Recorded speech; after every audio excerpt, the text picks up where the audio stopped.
এ পরিবেশ দিবস প্রকৃতপক্ষে ইসলামের দান। এতে নতুন করে কেউ যে কিছু আবিষ্কার করতে চায় সেটা তাদের ভুল।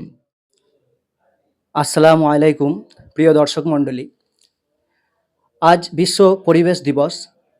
আপনারা সকলেই জানেন solidarity youth movement Paschimbanga 1 June থেকে 8 জুন পর্যন্ত সারা রাজ্য জুড়ে পরিবেশ বাঁচাও মানবতা বাঁচাও এই শিরোনামকে সামনে রেখে এক ক্যাম্পেইন পরিচালনা করছে। তাই আজ আমরা এসছি ডোমজুর 2 ব্লক থেকে। ডোমজুর 2 ব্লকের জামাত ইসলামী হিন্দের আঞ্চলিক নাজিম জনাব জিল্লুর রহমান সাহেবের কাছে পরিবেশ বাঁচাও মানবতা বাঁচাওকে সামনে রেখে যুবকদের উদ্দেশ্যে পরিবেশ রক্ষায় কিছু বার্তা নেওয়ার জন্য।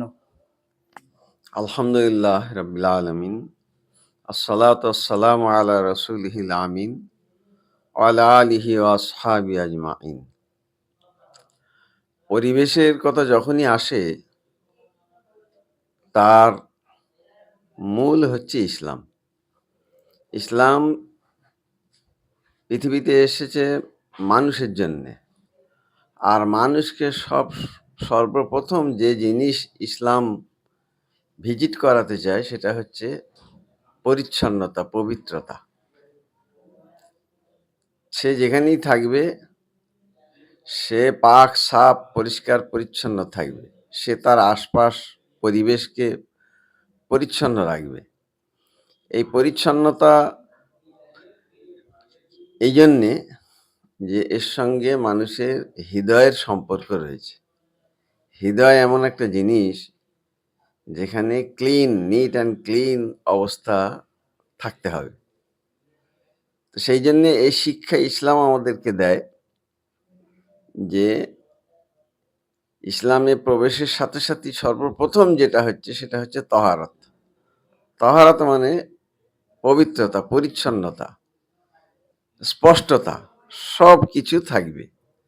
তো সেই জন্যে একজন মুসলিম সে যেখানেই থাকবে সে তার পরিবেশকে বেহেশতের নমুনা বানাতে চাইবে।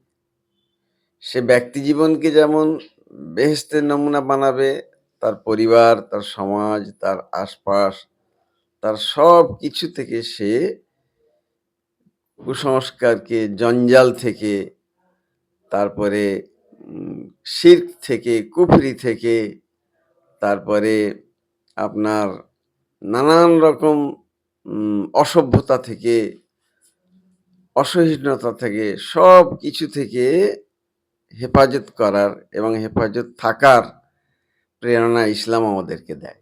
সেই জন্যে এ পরিবেশ দিবস প্রকৃতপক্ষে ইসলামের দান। এতে নতুন করে কেউ যে কিছু আবিষ্কার করতে চায় সেটা তাদের ভুল। অতএব ইসলামী জীবন ব্যবস্থা এমন একটা ব্যবস্থা যেখানে মানুষকে পরিবেশের প্রতি আকর্ষণ করা হয়। মানুষ পরিবেশকে তার দিকে আকর্ষণ করে সে তাকে স্বচ্ছ করবে, মুক্ত করবে, পাক করবে, সাফ করবে, পবিত্র করবে। এই জন্য প্রিয় নবী সাল্লাল্লাহু আলাইহি সাল্লাম বললেন যে যদি কিয়ামতের শিঙ্গার শব্দও শুনতে পাও তাহলে একটা গাছ লাগাও। যদি জানতে পারো যে কালকে কিয়ামত হবে তাহলে আজকেও একটা গাছ লাগাও। এই গাছ বৃক্ষরোপণ এমন একটা ইবাদত যে আল্লাহ রাব্বুল আলামিন এটা বান্দার জন্য খুবই একটা আকর্ষক এবং দায়িত্ব কর্তব্য হিসেবে তিনি আমাদেরকে বিধান দিয়েছেন। সেই জন্যে আমরা যেখানেই থাকব সেখানেই আমাদের পরিবেশকে স্বচ্ছ, সুন্দর, উন্মুক্ত করব, যাতে করে আমাদের হৃদয়, মন উৎফুল্ল থাকে, পবিত্র থাকে এবং গোটা দুনিয়ার কাছে আমরা এই বার্তা দিতে পারবো যে পরিচ্ছন্নতার অপর নাম ইসলাম। তো যুবকদের উদ্দেশ্যে কিছু বার্তা দেবেন? হ্যাঁ, যুবকদের উদ্দেশ্যে অবশ্যই এটাকে বাস্তবায়ন করার দায়িত্ব কাদের? এটাকে বাস্তবায়ন করার দায়িত্বই তো যুবকদের। যুবকরা যদি এই কাজ না করে তারা তো এর কর্মী, তারা এর সৈনিক, তারা এর ভলেন্টিয়ার।